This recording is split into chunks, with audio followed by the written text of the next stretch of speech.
हाँ, राहुल गांधी एक संवाद मेल आयोजन करेছে আমি पुणे पुणे যাম। इससे पहले हमें सेंसस करना पड़ेगा और दूसरा डिलिमिटेशन करना पड़ेगा, और इन दोनों चीजों को करने के लिए बहुत साल लगेंगे। सच्चाई यह है कि महिला आरक्षण को आज किया जा सकता है। 33% आज जो सीट्स हैं लोकसभा में, विधानसभा में, वो महिलाओं को दी जा सकती है। कोई कॉम्प्लिकेटेड मामला नहीं है, मगर सरकार वो नहीं करना चाहती है। सरकार ने ये देश के सामने रख दिया है, मगर रियलिटी ये है कि ये इंप्लीमेंट आज से 10 साल बाद होगा। ये भी नहीं मालूम कि होगा या नहीं होगा। तो एक प्रकार से ये डिस्ट्रैक्शन टैक्टिक है, डाइवर्जन टैक्टिक है। डाइवर्जन किस चीज से हो रहा है? डाइवर्जन ओबीसी सेंसस से हो रहा है। मैंने पार्लियामेंट में सिर्फ एक इंस्टीट्यूशन के बारे में बात की, वो जो हिंदुस्तान की सरकार का सेंटर है, कोर है, जो हिंदुस्तान की सरकार को चलाता है, कैबिनेट सेक्रेटरी एंड सेक्रेटरीज। और उसमें मैंने एक छोटा सा सवाल पूछा। प्रधानमंत्री कहते हैं कि वो ओबीसी के लिए बहुत काम कर रहे हैं। अगर प्रधानमंत्री इतना काम कर रहे हैं तो 90 लोगों में से सिर्फ 3 लोग ओबीसी कम्युनिटी से क्यों हैं? पहला सवाल। दूसरा सवाल, मैंने यही एनालिसिस बजट को देख के की कि भैया पूरा हिंदुस्तान का बजट क्या है और ये जो ओबीसी ऑफिसर्स हैं ये इस बजट में से कितना कंट्रोल कर रहे हैं और क्या कंट्रोल कर रहे हैं। आदिवासी क्या कंट्रोल कर रहे हैं, दलित क्या कंट्रोल कर रहे हैं। ओबीसी हिंदुस्तान के 5% बजट को कंट्रोल कर रहा है, ओबीसी ऑफिसर्स। तो मुझे बात समझ नहीं आ रही है। प्रधानमंत्री हर रोज ओबीसी की बात करते हैं, ओबीसी प्राइड की बात करते हैं, मगर ओबीसी के लिए किया क्या? अब जब मैंने ये बात बोली, उनका रिस्पॉन्स बड़ा इंटरेस्टिंग है। वो कहते हैं कि लोकसभा में हमारा रिप्रेजेंटेशन है। लोकसभा में रिप्रेजेंटेशन का क्या लेना देना है? मैं कह रहा हूं कि बजट डिसीजन जो लेते हैं, जो बजट को ऑफिसर्स हैं, जो बजट को कंट्रोल करते हैं, 5% ओबीसी निर्णय ले रहे हैं। और मैंने सिर्फ यह सवाल पूछा, क्या हिंदुस्तान में ओबीसी की आबादी 5% है? यह मैं जानना चाहता हूं। अगर 5% है तो फिर वो ठीक है, उसको मैं एक्सेप्ट करने के लिए तैयार हूं। मगर अगर वो 5% से ज्यादा है तो मुझे यह पता लगाना है, और एक बार मैं मन बना लेता हूं, मैं छोड़ता नहीं हूं, मुझे यह पता लगाना है ये ओबीसी हिंदुस्तान में कितने हैं, और जितने हैं उतनी भागीदारी इनको मिलनी चाहिए। अब आप किसी लोकसभा में किसी भी एमपी से पूछ लीजिए, लोकसभा को टेंपल ऑफ डेमोक्रेसी कहा जाता है। आप किसी भी बीजेपी के एमपी से पूछ लीजिए कि वो कोई डिसीजन लेता है, कोई कानून बनाता है, कोई कानून बनाने में भाग लेता है, किसी से भी पूछ लीजिए। बिल्कुल नहीं। ना कांग्रेस का एमपी इस लोकसभा में, ना बीजेपी का एमपी, ना कोई और इंडिया का एमपी कोई डिसीजन लेता है। मतलब एमपीज को जैसे मंदिर में मूर्ति होती है वैसे मूर्तियां बना रखी हैं, और ओबीसी की वहां पे मूर्तियां भर रखी हैं, मगर पावर बिल्कुल नहीं है। देश को चलाने में कोई भागीदारी नहीं है। यह सवाल मैंने उठाया है कि क्या, और हर ओबीसी युवा को यह समझना है कि क्या आपको इस देश को चलाने में भागीदारी मिलनी चाहिए, हां या ना? अगर मिलनी चाहिए तो क्या आपकी आबादी 5% है, हां या ना? यह सवाल। खबर आरो আছে সময় সময় বাণিজ্যিক বিরতি। সাধারণ স্ত্রী or any MLA, how much they participate in law making? how much they participate in how the money in India is spent, they will tell you there's no participation.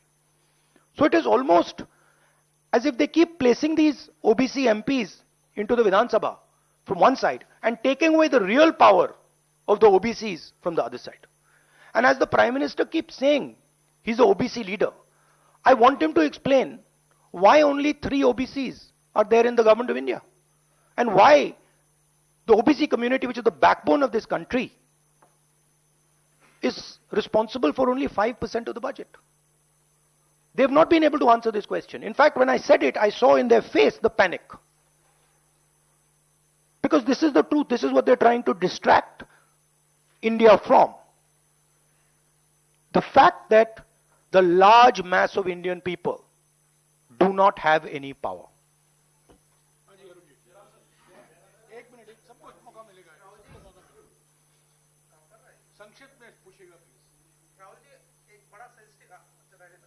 नहीं काम कर रहा। हेलो राहुल जी, बहुत सेंसिटिव मुद्दा है ये reservation. आज से नहीं, जब से ये अस्तित्व में आया, आपने पेंडोरा बॉक्स एक तरह से उसको टच कर दिया।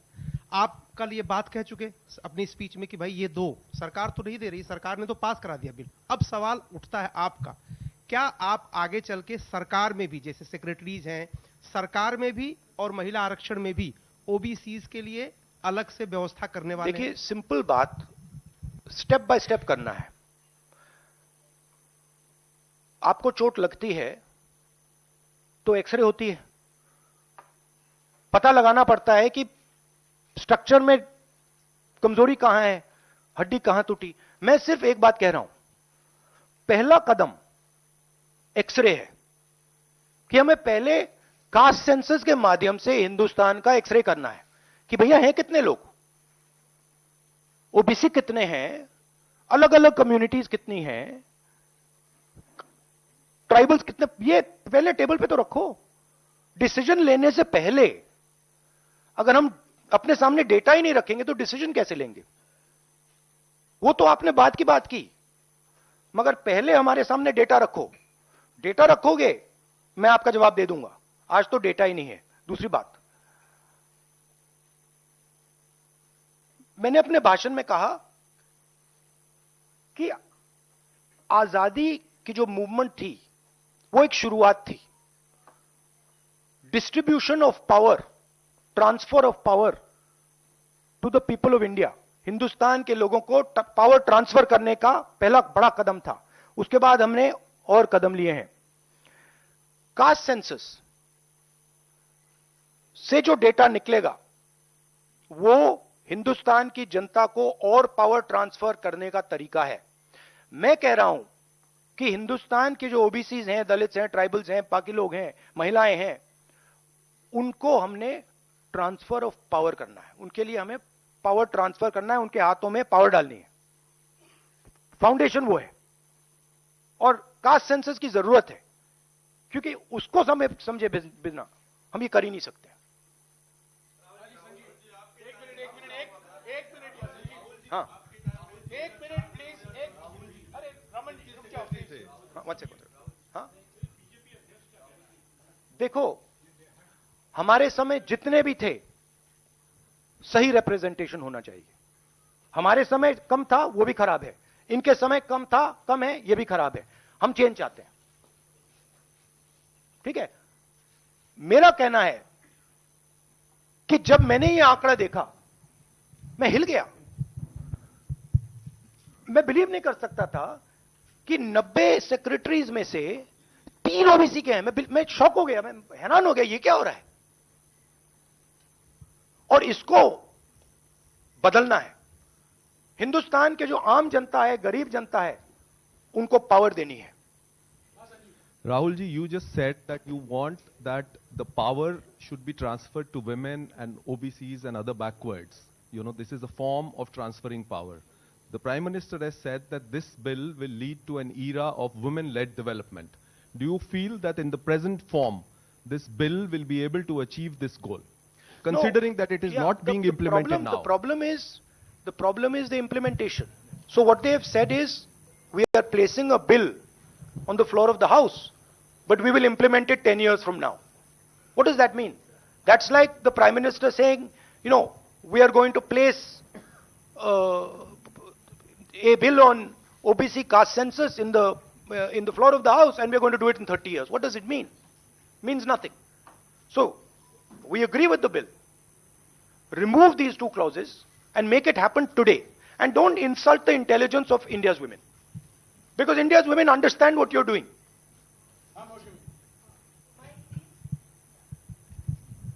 राहुल, क्योंकि स्पेशल सेशन की बात हो रही है, बहुत शॉकिंग एक वीडियो जो वायरल हो रहा है, उसमें रमेश बिदूरी साहब फ्लोर ऑफ द हाउस में एक स्पीच दे रहे हैं, जिसमें वो दानिश अली साहब को ऑन रिकॉर्ड मतलब माइक पे आतंकवादी कहते हैं, मुल्ला कहते हैं और कई शब्दों का इस्तेमाल करते हैं।